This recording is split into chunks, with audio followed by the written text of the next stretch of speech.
போட்டி DMK versus TVK என பேசப்பட்ட அரசியல் களம் இன்று மௌனமாக மாறிவிட்டதா?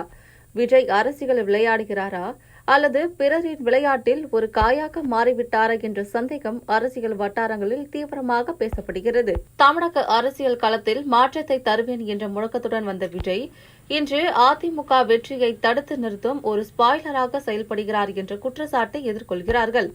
திமுகவை நேரடியாக எதிர்க்காமல் மறைமுகமாக பலம் சேர்க்கும் டிஎம்கே பி டீம் என்ற விமர்சனங்களும் அரசியல் வட்டாரங்களில் தீவிரமாக பேசப்படுகிறது.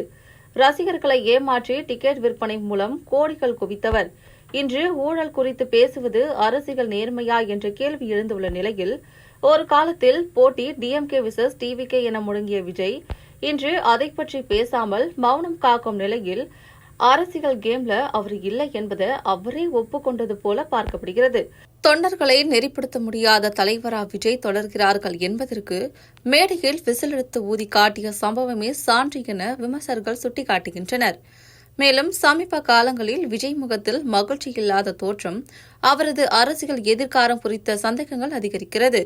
ஆதவ், ஜான், புஸ்லி போன்ற திமுக அணியினர் விரித்த அரசியல் வலையில் விஜய் சிக்கியுள்ளாரா என்ற கேள்வியும் எழுந்துள்ள நிலையில் ஊழல்வாதிகள், லாட்டரி திருடர்கள் என குற்றச்சாட்டுக்கு உள்ளானவர்களை தன்னுடன் வைத்துக் கொண்டு நேர்மையான ஆட்சி தருவேன் என்று கூறுவது எவ்வளவு நம்பகமானது என்ற கேள்வி பொதுமக்களிடையே முன்வைக்கப்படுகிறது.